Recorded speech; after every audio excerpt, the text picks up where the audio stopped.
Okay, so just a few notes before we start. The character's a little slow, so it might take more than 2 minutes. Also, there's supposed to be a road at the bottom here that's supposed to lead you to the mini bosses and the door to the main boss, just as a guide. But I couldn't do it because the texture is actually tiled.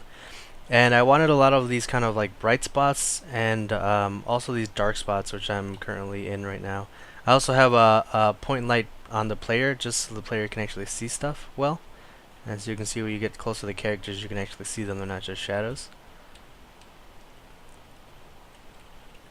So this is the area where there's supposed to be a drawbridge and a wave of monsters. These are just the two regular ones, but when you actually activate the switch, there should be this drawbridge coming in, and as it comes in, monsters should spawn. Right now, I have it going fast, although it should be slow, just to show it in less than the 2 minutes, or when I'm doing the video. And that's the jumping areas where the player can get to one of the treasures.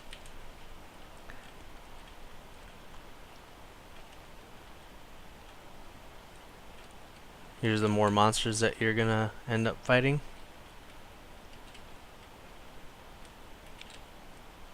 And actually over here, this is the headless statue where you're supposed to find the head, which is in another location. And over here is the first mini boss.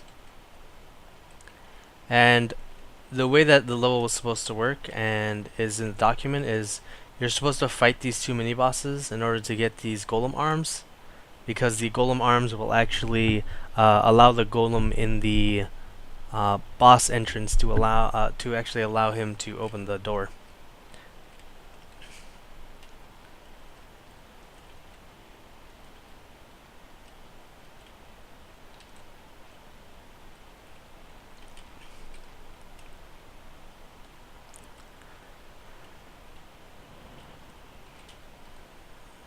And over here is the jumping puzzle at the bottom of the map, where you're supposed to jump pillar to pillar in order to get the head of the headless statue.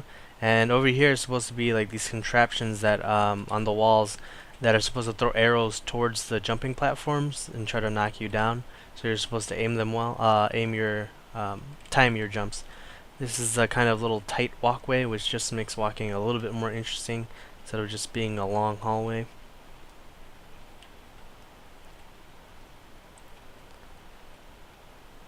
Here's the fountain where you can replenish your health from doing all the fighting under the treasure chest over there. And this is the second mini boss, which is a giant slug. After you defeat the slug, you're supposed to collect this arm. And now that we have two arms, we're now able to actually get that golem to open the door.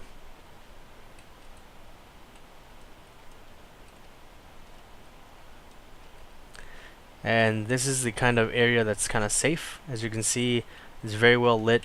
Usually for main areas I wanted them to be lit to guide the player to. That is the merchant. This is the golem. The merchant, you can buy items and stuff for the boss battle or just any kind of consumables. And then you should open. And this is the main boss room where you're supposed to defeat the dragon. There's a lot of space because this dragon moves very quickly, and you need space to actually dodge him. And there's just another treasure chest, and that's pretty much the whole level.